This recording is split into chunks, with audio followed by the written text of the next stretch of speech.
Ravens flock, what's going on? It is Wednesday, September 18th, 4:49 in the late evening hours. Going to head over to Oriole Park at Camden Yards tonight for their 6:35 first pitch. Looking forward to that, and looking forward to this live stream over the next hour. Although the products in the baseball field, I probably don't have a lot to look forward to, at least in terms of recent weeks on the diamond, but at least getting out of the house, getting some baseball in. Final homestand coming up, and right now, an hour's worth of Ravens content for you. It's brought to you by my friends at BetUS, and we've got a lot to discuss, including what Cowboys star pass rusher Micah Parsons may have teased in terms of what Dallas's strategy could be this upcoming Sunday at 4:25 when they welcome the Ravens to town. Micah and Lamar have never faced off with one another, so we will begin with that. We'll also react, and I will react and give you some commentary on Lamar and John Harbaugh's and Odafe Owe's press conferences earlier today, and give you some up-to-date practice reports along with Max Crosby. Sarah and I discussed that a little bit this afternoon. So without further ado, lots to get into. Like the video if you've been enjoying the content, subscribe to the channel, and hit that notification bell. And we will begin talking these two of the best at their respective positions. Lamar's never played an NFL game in Dallas. Micah's never matched up with Lamar, and here we go. It's a Fox broadcast, A-Team, Tom Brady, Kevin Burkhardt, Aaron Andrews, and Tom Rinaldi, 4:25 at Jerry's World down in Texas. Here's what Micah had to say about the overall matchup, and specifically what he might be asked to do assignment-wise guarding Lamar. I'm playing Lamar, so it's going to be very exciting. I think he's one of the most electrifying people out there. It's going to be super exciting. I mean, they came off a tough loss against the Raiders, and I see my man Max Crosby dominating and doing what he does in dominant fashion. So it's going to be very exciting. It's going to be a very exciting game for me. The Ravens are very good. I think they still have, and I forgot the Ravens defense. I still believe they have one of the best defenses in football. I mean, I was talking about Kyle Hamilton. They got Roquan Smith. My guy, Odafe Owe, just had 2.5 sacks last week. I mean, they have the rushers. They have the guys. I mean, they paid Justin this offseason. Marlon, they got him. They got the young guy, Wiggins. They got so much on that defense, man. They're so exciting to watch, man. It's going to be fun watching that defense go against our offense, man. It's going to be a great game. How do you prepare against a matchup with Lamar? It's hard, man, because guess what? He's so dynamic. He can make any throw. He's so fast. I mean, he's been one of the best quarterbacks we've seen in our time, from Heisman to Madden covers to MVPs, two-time MVP. I mean, that's not an easy feat, man. This guy has been great for so long. I'm super excited to match up against him, to see what I see on TV in person. But obviously, we're going to compete. It's going to be very fun, man. And Mike said I might spy Lamar, but I don't know. That's a tough feat for anyone to spy Lamar, man. So fast, so shifty. And if that's my job, I just gotta step up and step up and do my job so we can win the game. Because at the end of the day, that's all that matters. And if it needs to be done, it has to be done. And that is courtesy of Bleacher Report, Micah's podcast there on a weekly basis. And why don't we do this before we do anything?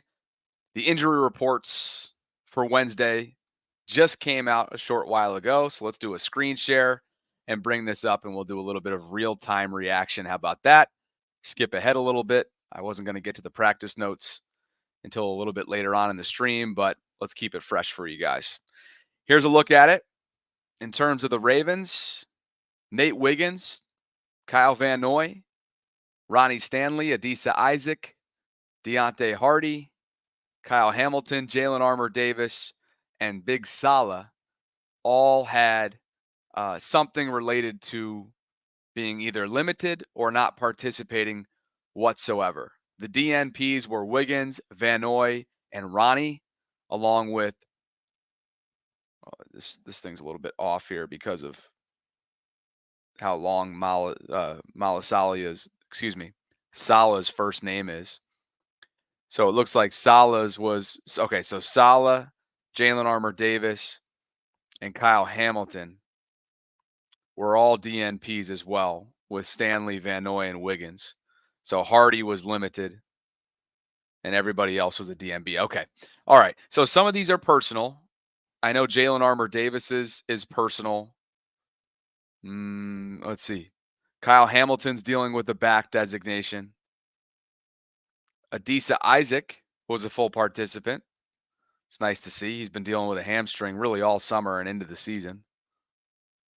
Ronnie Stanley, we'll get to him in just a bit. It's not considered serious. John Harbaugh even doubled down and said you will see him out there on Sunday.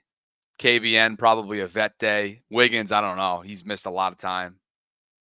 Obviously, neck and a concussion, some of which was related to the car crash that he was in the middle of over a week ago at this point. And then really all you really need to look at up on the Dallas side of things is Jake Ferguson with the knee, their tight end. He was limited. We'll follow the Dallas side of things as the week goes, but that is your first look at the injury report as of Wednesday, and there'll be obviously a couple more days worth of reports regarding both teams. Back to the task, though. You heard what Micah Parsons had to say, right? Micah essentially teasing that Mike McCarthy, his head coach, may ask him to spy Lamar Jackson. And for those of you who aren't familiar with defensive spying strategy in the NFL, that means he will literally be assigned to him one-on-one to spy him, to follow his every move. And this one's making its way and circulating around Twitter right now. And the sentiment within the fan base, as far as the Ravens are concerned, is bring it on. Micah is a freak in his own right. He is a tremendous athlete. He is one of the game's greats. He's incredibly strong. The pass rush packages that he deploys have variety, have spice, have disguise to them, and quite frankly, he is ferocious out there. But Lamar's one of one, and we know that he's been flying around, whether it's laterally, straight line, you name it, from an athletic standpoint, as good as he's ever been, as electric as he's ever been in the league because of the new physique that he came into this year with. And so I kind of feel that sentiment, and I can get behind that sentiment. Bring it on. You sure you guys want to spy Lamar Jackson? What I like about it is that's one less pass rusher and one less dominant force that the Ravens offensive line's got to worry about, even though that doesn't necessarily mean spying doesn't necessarily mean the offensive line no longer has to worry about you. But priority number one for Micah is finding a way to get to Lamar. And obviously you got to go through the O-line to do so. What are your thoughts on that live chat?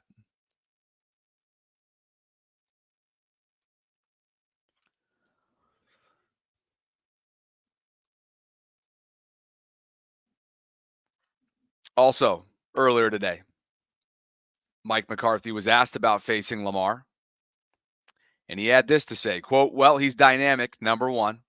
We feel really good about what Trey Lance can give us there as far as running those scout team reps.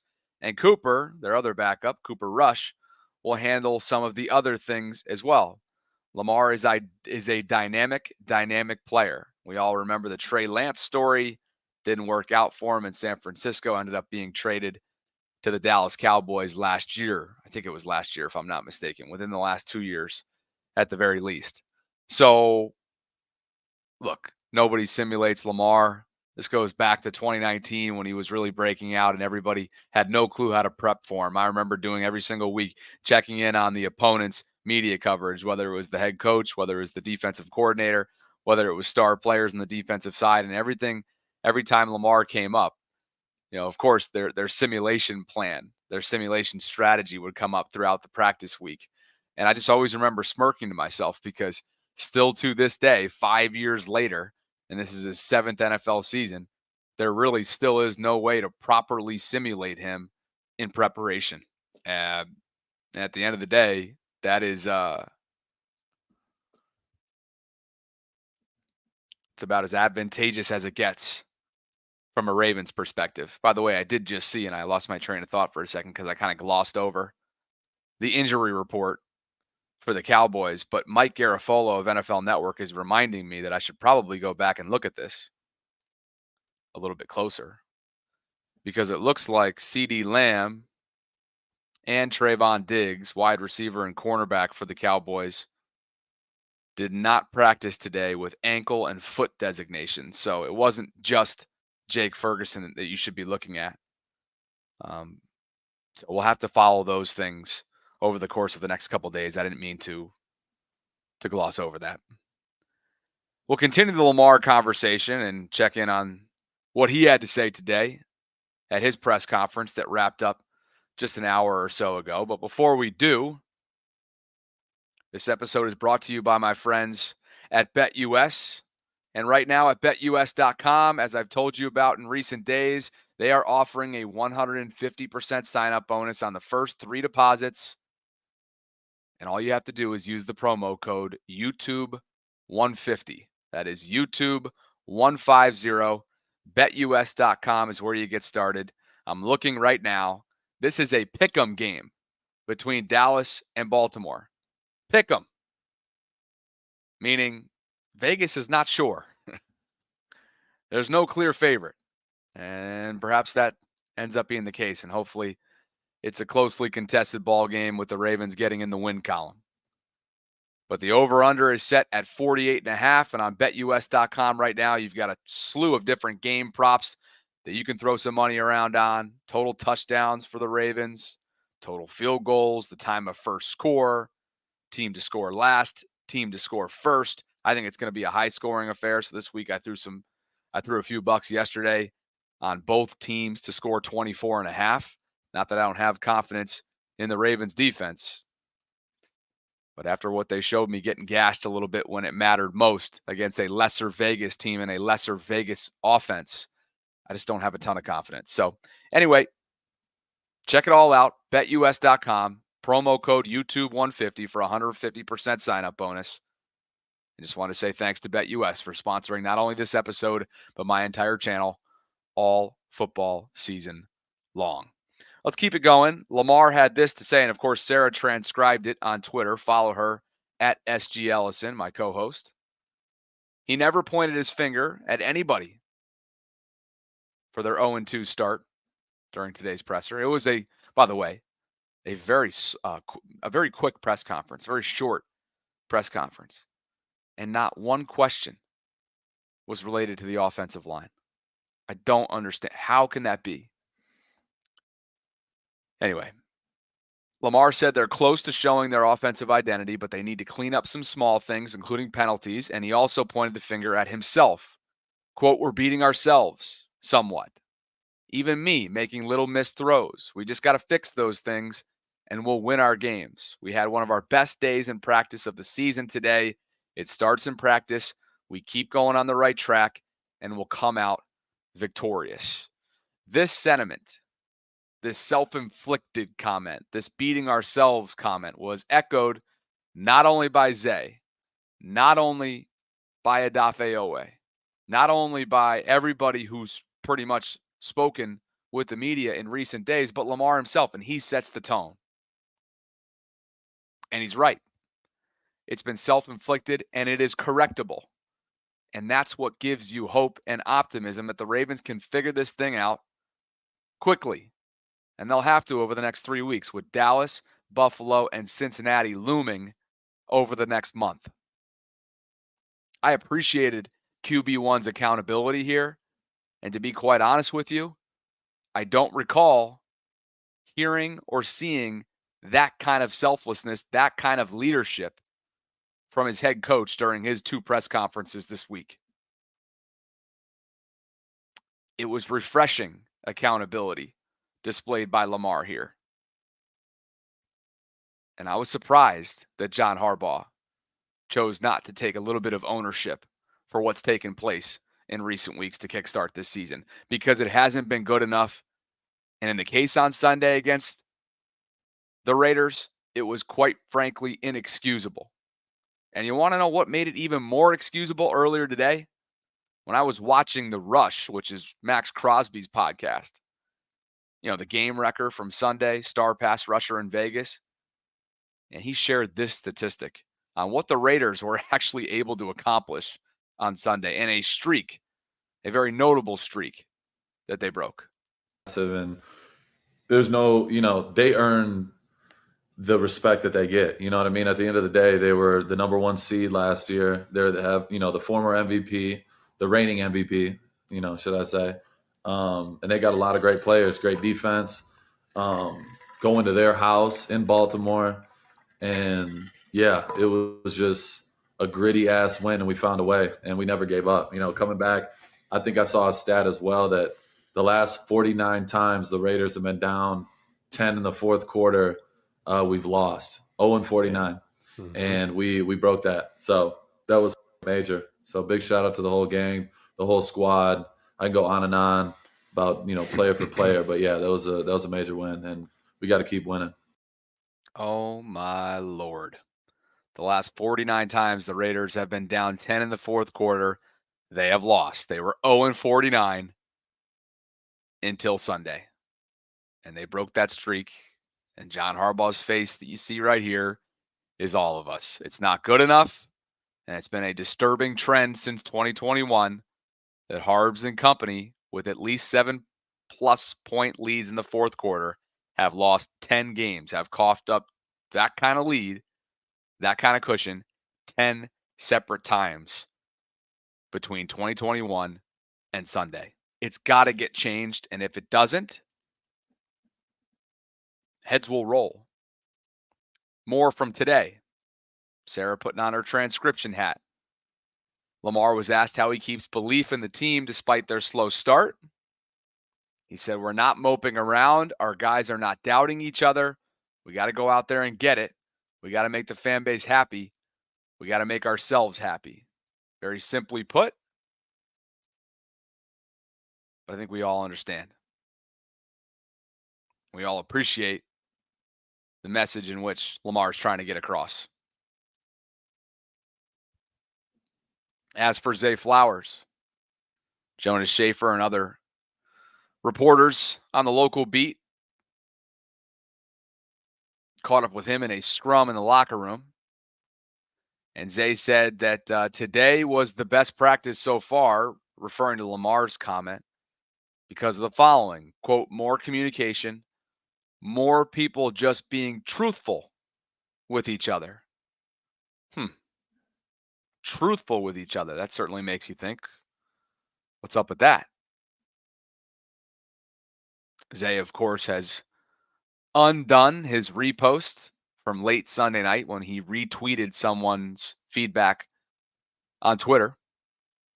It was a fan complaining about the lack of involvement from Zay in the offense in the second half compared to that in the first half. And Zay essentially endorsing that with a retweet, which is no longer. He took it down. I'm sure someone asked him to within the media department, whether it was PR or directly from the top. But I found that to be interesting. I don't want to read into it, but more communication, more people just being truthful with each other. Huh. What do you guys make of that?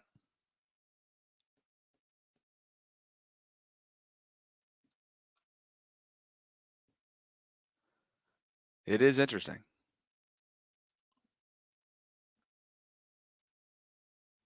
Guest lines are open.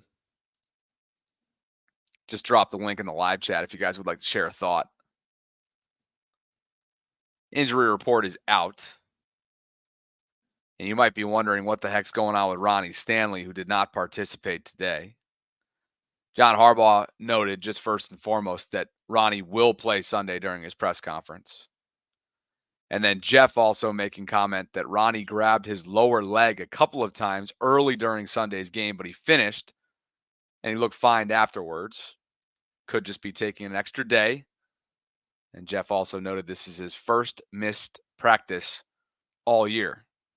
As for Kyle Hamilton, I think we all kind of noticed that he wasn't his best self physically. The eye test would have told you that. And he popped up on this as a back. Thought he was favoring his shoulder, but looked like it, according to the injury report itself, and we'll pull it up one final time. I know I've been doing this a couple times now. But just in case you guys are tuning in, here is your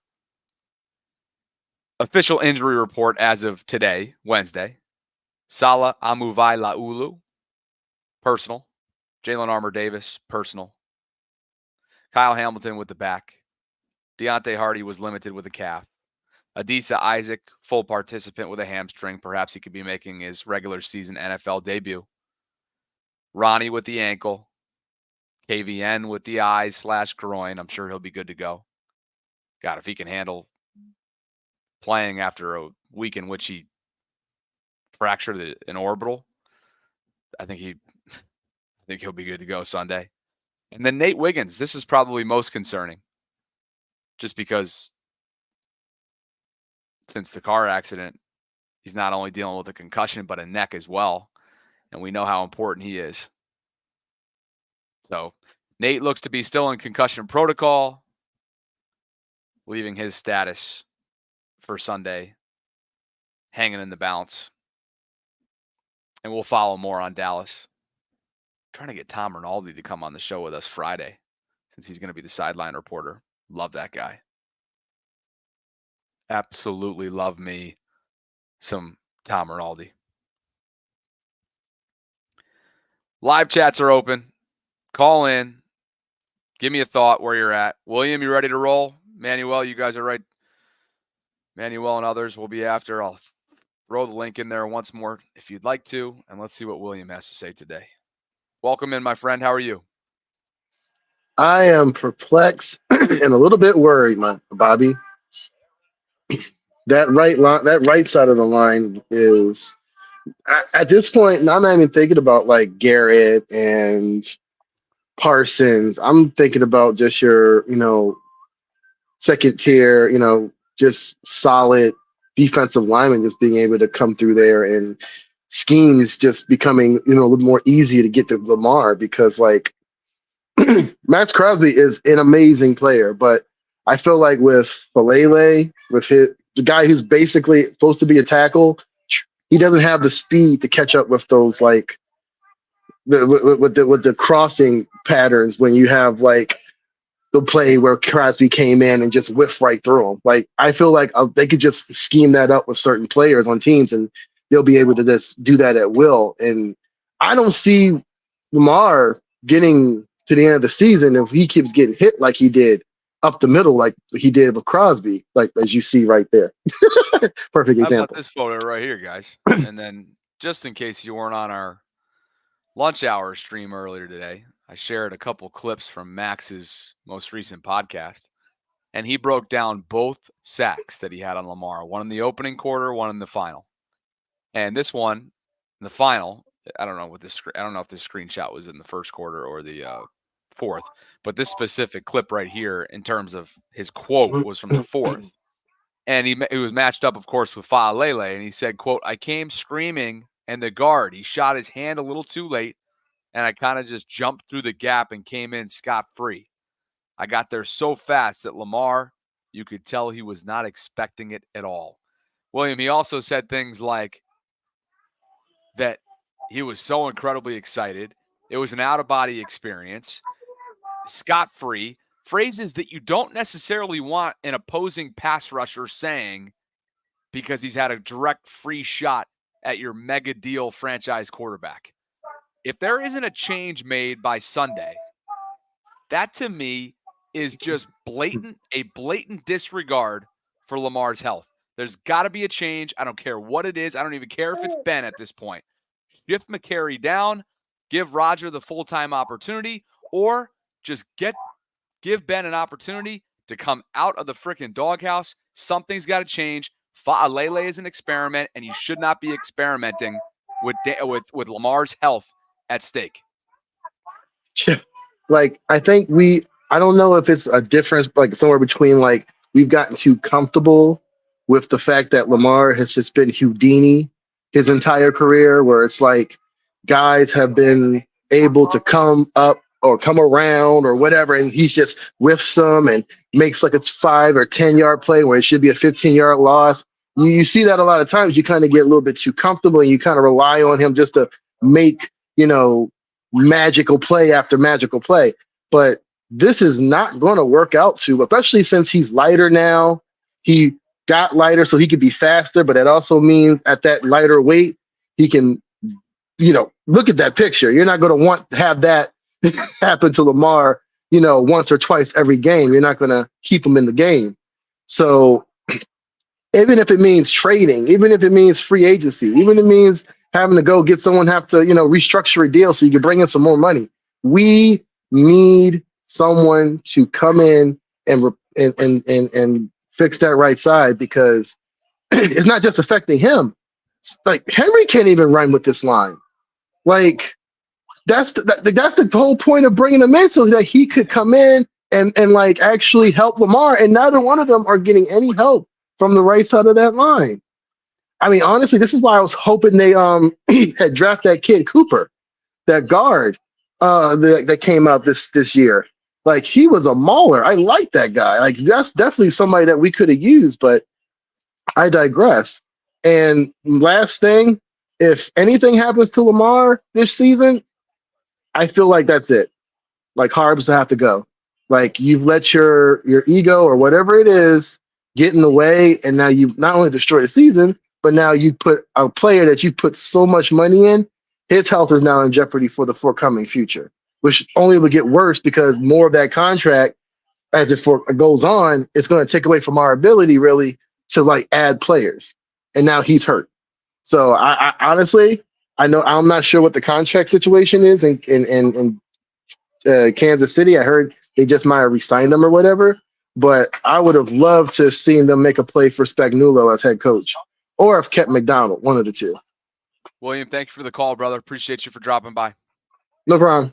Guest lines are open, and we're chatting about, obviously, the offensive line and a number of other things, which should be interesting, seeing as how Dallas is dealing with quite a bit of issues on its defensive front. Cowboys defensive tackle Jordan Phillips was moved to the injured reserve list with a wrist injury. They went ahead and signed defensive tackle Carlos Watkins to the active roster from Washington's practice squad. So they're doing a little bit of mixing and matching themselves. And keep in mind, they're coming off a game against New Orleans where they gave up 190 yards on the ground. Alvin Kamara had 115 of those on 20 carries. So you hope that the Ravens' rushing attack, at least on paper, would be able to get things going on Sunday. But that's what we said last week because of what the Chargers did to the Raiders the week prior. And Vegas held the Ravens at bay, or at least did enough to find a way to win, even though, again, the sentiment that you heard all throughout the day and what you'll continue to hear is that it is self-inflicted wounds. It is beating yourselves, and that's what the Ravens said throughout their media session today, whether it was Lamar, whether it was Zay, whether it was Odafe Owe. And speaking of Zay, we'll get right back to the guest lines in just a second here. Speaking of Zay, the separation leaders when targeted in week 2, Zay was on the second on this list, according to Next Gen Stats, with an average separation of 4.6 yards. Second to Rashee Rice, who had 5 yards of average separation. Well done there by Zay. And the Ravens actually put together, what is this? 4.4 yards of average separation this season is actually the best in the NFL among wide receivers. And that's a minimum of, how many targets is that? Minimum 10 targets through 2 weeks. Ravens put that up. I didn't even see that. So I bring it up, though, quickly, because I think Zay really benefited from a guy that was on his wide receiver staff, on John Harbaugh's offensive staff last year. You may or may not remember him. He's Keith Williams, and he's now the wide receivers coach in New Orleans. And, of course, they're balling right now. The Saints are 2-0. Derek Carr's flying around. You've got Rashid Shaheed balling out. They got Chris Olave on that group. Of course, Taysom Hill and all the different variety that he provides.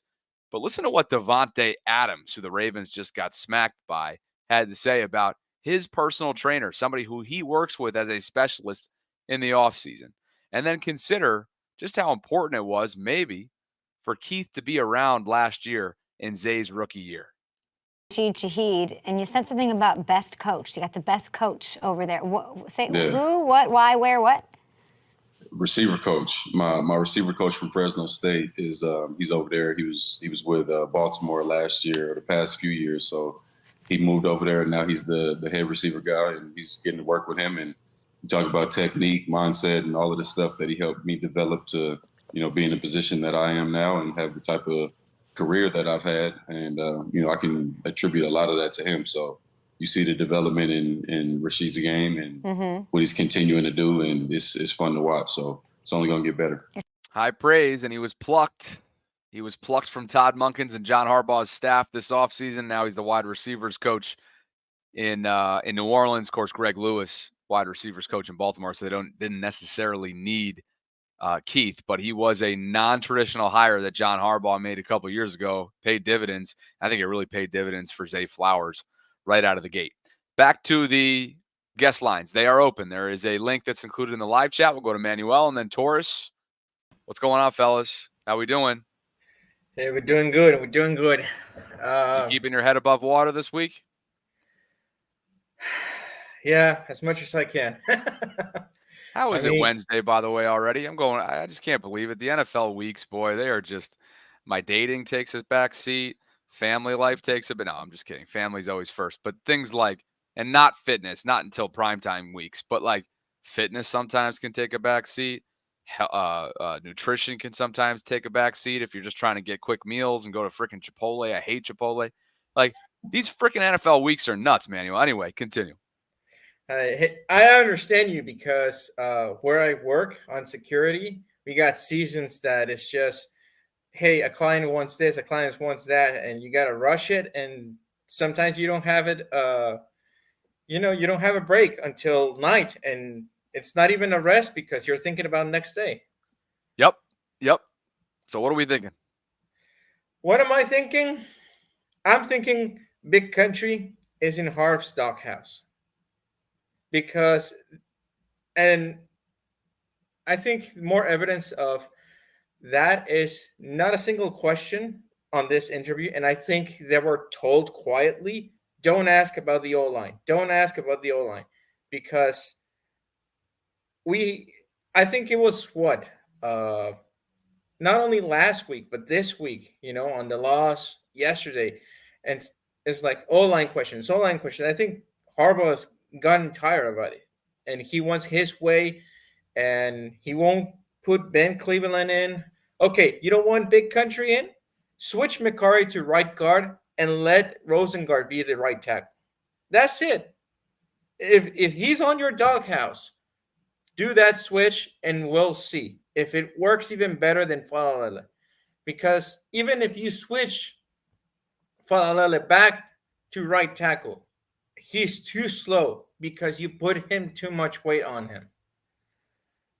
Here's the thing, though. I'll say one thing, having been a part of that press corps for, a few seasons. I didn't make every single press conference, but I tried to go to at least one or two per week. Harbaugh would never put that kind of – it would have to be something serious, like an off-the-field situation or something, to clamp down on reporters and essentially, dictate what they can and cannot ask. I think it was as simple as now. Remember, earlier on in the stream, I asked, why the hell was Lamar not even asked one question related to the offensive line? That was mind-boggling to me. We hadn't heard from him since after the game, and it was always a quick one after a loss, right? At the press conferences. So that's my thing. I don't think PR is going to be asking him things like, from my experience, hey, can we please pull these folks aside and ask them not to include any kind of offensive line questions? That's just not how it goes. But I'm totally with you. I thought this Gordon McGinnis tweet was pretty hilarious. He said, whoever said that, quote, nobody is more popular than the backup quarterback didn't consider just how popular the Ravens backup right guard would be this season. Yeah, he's got a good pulse for what's happening here. But look, it's pretty clear. Harbs handled it about as clear and forthright as you can be without saying it earlier this week about Ben, right, on Monday. And that was, we don't feel like he has outplayed and beaten out and earned the opportunity to start over Daniel Fa'alele. Now, he should have chosen his words better, because the evaluation of what we've all seen from weeks 17 and 18 last year filling in for Zeitler says otherwise. And that's where he put his foot in his mouth a little bit. And he put it, I think, a little bit further because, like Sarah said, I think it was in yesterday's Vault that she said, hey, you didn't practice Ben Cleveland on right guard. It was always center. It was always left guard. He had no reps. So how are you going to properly evaluate him against Falalele on right guard if he never trained for right guard? That too. There's a lot of aspects to this that is mind-boggling. And all we know is that there must be a change by Sunday. It is a blatant disregard for your quarterback's health and for the ultimately for the foundation of this upcoming season. You're trying to preserve the chances of making this season relevant, and that's what's at stake. It sounds dramatic, but that is what's at stake this upcoming weekend, which begins a 3-week stretch. Great to see you, brother. I'll talk to you soon, all right? All right. See you later. Appreciate the call, as always. Mexico City's finest. Live chat is open. Would love to see you guys on Sunday before the game begins. I'll be doing an extended pregame show at Michael's Cafe in Timonium, Maryland, for those of you who are local to the Baltimore area. This is a 1 to 3:30 not commitment. I mean, you can show up whenever, but it is free. You can RSVP by clicking on the link that I've included at the top of my show notes on YouTube. It's a 4:25 kickoff, A1 team for Fox. Hoping to have Tom Rinaldi on the live stream Friday. Let's see if he can come through for us.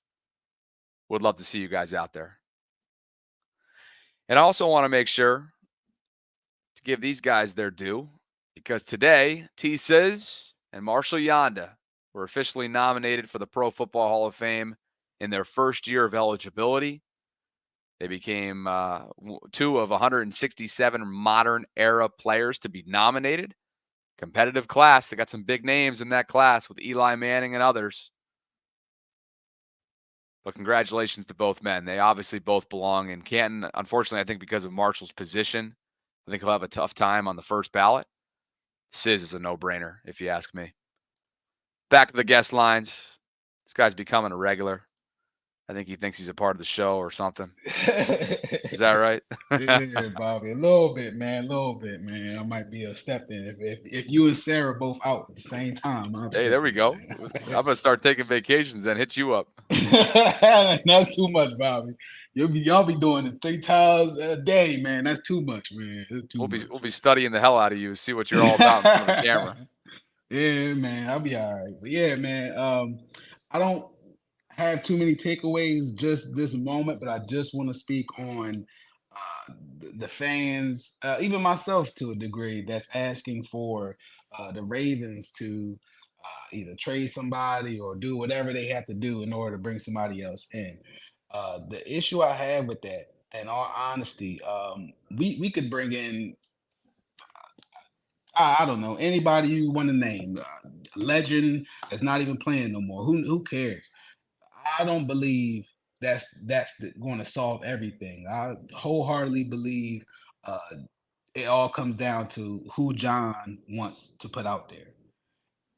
He blatantly told us, I don't care what you guys see, I'm putting Falele out there. So who was to say the same thing wouldn't happen with somebody who else coming in new? You know, think about this too. Think about this, right?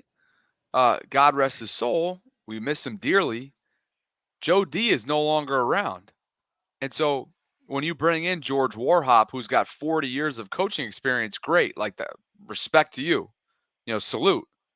But it's your first year of experience in terms of the Baltimore offensive line. Yep. And so that tells me that Harbs has even just by natural the way things work, he's probably got more of a say than ever before. Now, he's always got a say and the ultimate say because he's the head coach. But at least you've got an experienced guy who you have tremendous respect for. Joe D understands your line and your players better than you do because that's his specialty. Right. But Joe D's not around anymore. And so as delicate of a conversation as that is, because of how serious that was, losing him to that acute illness, which I'm still heartbroken over, that is a part of the conversation. And so, I hadn't really thought about it like that until you just mentioned that comment, and it brought my it brought my mind in that direction.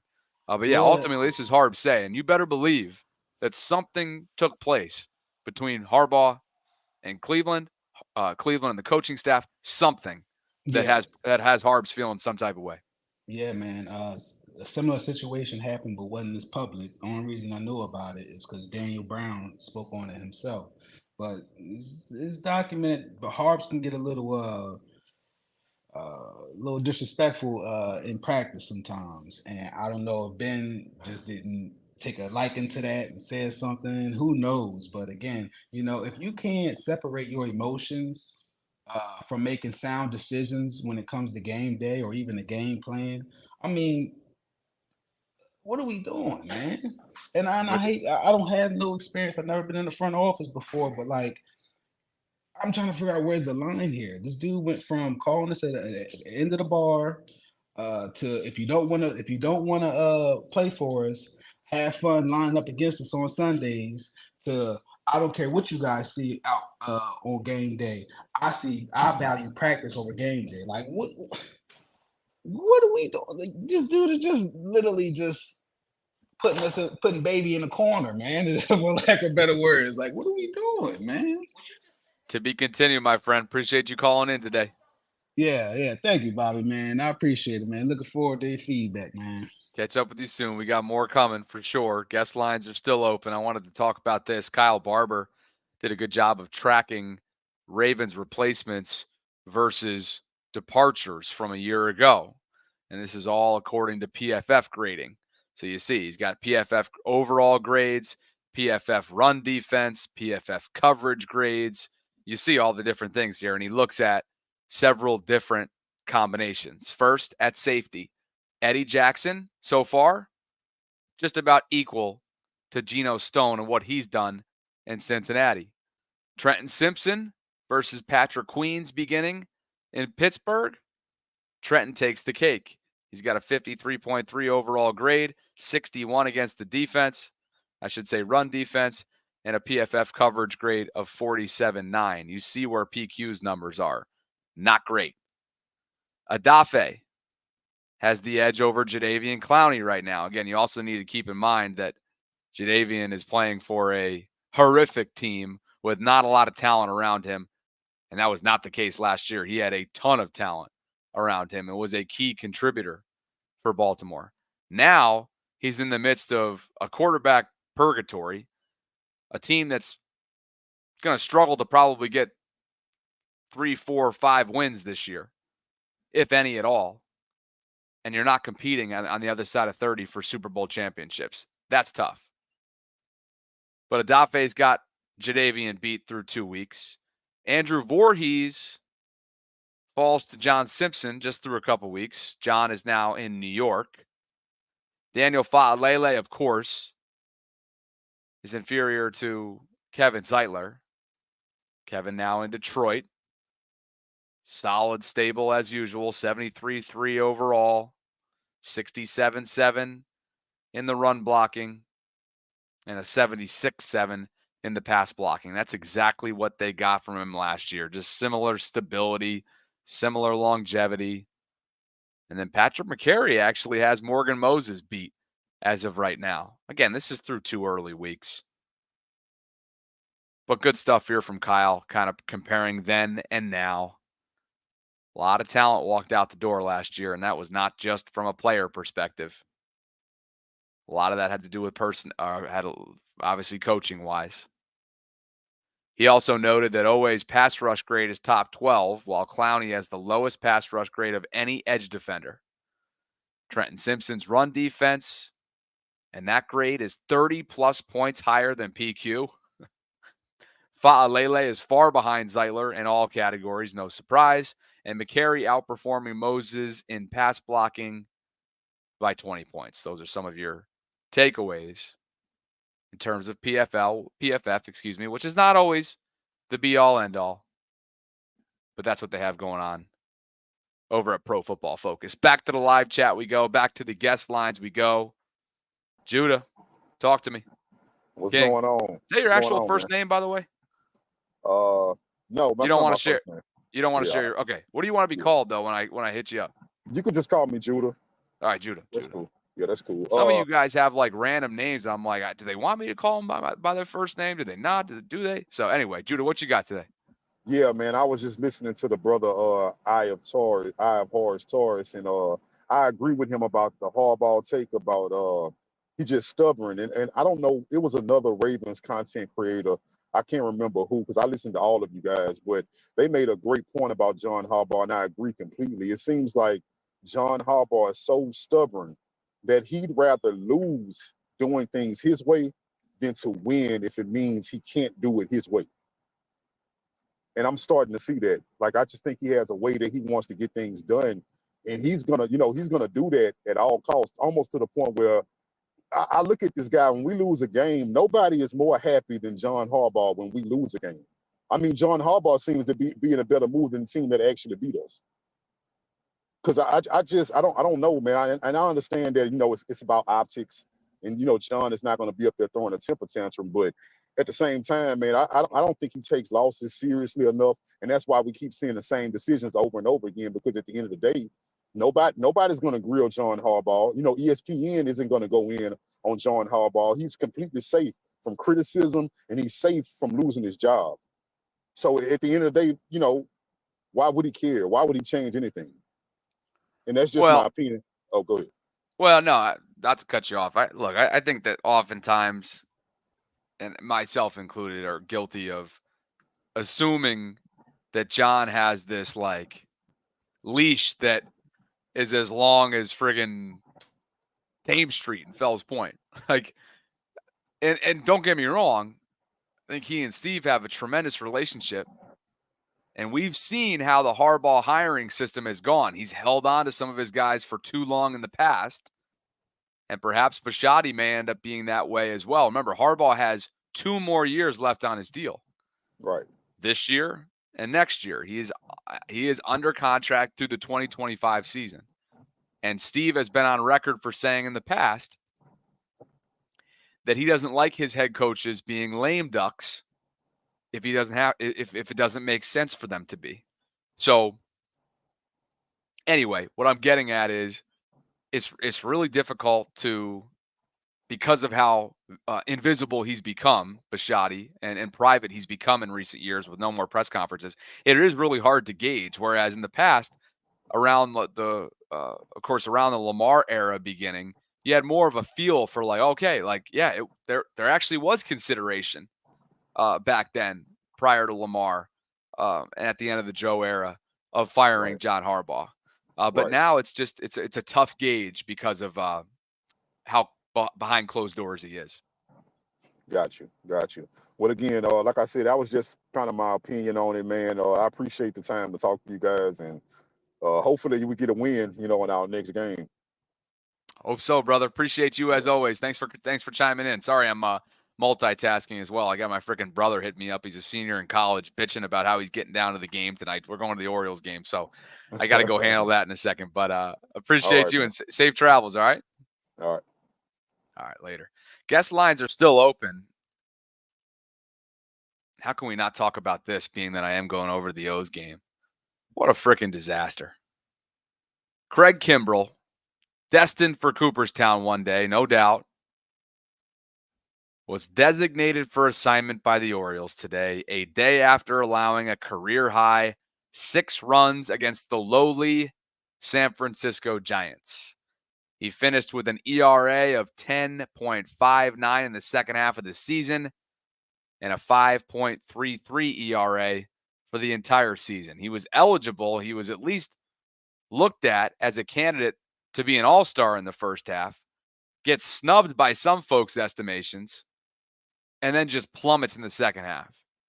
Much like we saw down towards the end of last year's postseason run in Philadelphia. The Orioles knew what they were signing up for from a front office standpoint, decided to still spend considerable money on a closer. Obviously, this is all hinging on Felix Bautista's health and knowing that he was not going to be available all of 2024. You spend that $13 million figure and you DFA him 2 weeks before the season's over. A total nightmare for the front office, and one that they are going to have to live with I know it was no man's land. I know there wasn't a lot of options out there, and I know it really hurts that Felix Bautista, along with a litany of other players that were down for them this year. I know all that hurts, and it's hard to overcome it, even with the star-studded lineup like they have. But this was just something that did not come as a surprise to any of us who may have been paying attention to the end of his Philly tenure last year and what ended up becoming the demise of Craig Kimbrell. Orioles 6:35 first pitch tonight against the Giants. I'll be out there. Hope to see some of you guys as well. Connect with me on Instagram if you haven't already done so. Would love for you to join the Bobby Baltimore Patreon community, which is a 24/7 hub for conversations surrounding Baltimore sports. Here's what it looks like for those of you who might be curious. We talk football. We talk Ravens. We talk Orioles. We talk a little bit of everything. And what I'll do, this thing's constantly going off 24/7. I'll drop the link in here. We've got over 500 members. I would love to hang out with you guys there. What's everybody talking about in here right now? Talking about Kyle Hamilton's health, talking about Ben Cleveland, and then, of course, the baseball chat's just been going off about not only Craig Kimbrell, but it looks like Ramon Urias and Jordan Westberg are expected to begin rehab assignments with AAA, so hopefully they'll be back at some point. No more clutch player on the Orioles than Jordan Westberg. No doubt about it. Let's get to patrons. Give my patrons some love here.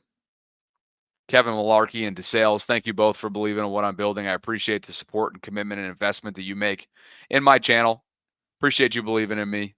And if you guys are interested in doing the same, visit the link that I have included in the show notes below to learn more about what I'm offering. You can support me on a monthly basis for as little as $1.99, and it really does go a long way. Michael's Cafe, Timonium, Maryland, 1 to 3:30, coming up on Sunday. An extended pregame show. Would love to see you guys there. It would mean a lot if you come out to support me and my brand sponsor. Hope you guys can pop out there. Timonium, Maryland, Michael's Cafe. We'll catch you there. Well, I got to catch a scooter and pop over to the ballpark, see what the hell my brother's doing. He's calling me to no end. How about this, too? Let's do this. How about this? Let's have a little bit of fun with him. You guys ready? Bro, we're live right now. You're on speaker. 500 people want to know what's up. Listen, so we have a 6:35 first pitch. And guys, just so you know, at 5:24, I got this. Hey, bro, how am I getting into the game? Might have to bail. Shitty day and way out of the way for me. And the absolute minimum communication from bro. Bro, let me know. I'm eating in my room. And then a missed call. So anyway, yeah, I've been live. And everybody wants to know what the hell you're doing. It's tough when your brother says, hey, I'll meet you outside. And next thing you know, he's live, not answering any calls or texts, and you're really left SOL with your dick in your hands. You know, for those who everybody's been asking about my single life and when I'm going to get my kids started and family life going, you know, I really don't feel any sense of urgency whatsoever, honestly, guys, because I already have a kid. I feel like I have a kid. He's a 21-year-old senior in college, and I am truly his father, especially when he's at college away from our family. All right, let's close up this live stream. And guys, I appreciate you. We'll catch up with you tomorrow. Sarah and I will be live in 23 hours, not 23 hours, but we will be live 12 noon Eastern on Thursday. And we'll start to take a look at Ravens Cowboys in detail. Thanks to BetUS for sponsoring this episode. And I'll catch up with you guys tomorrow.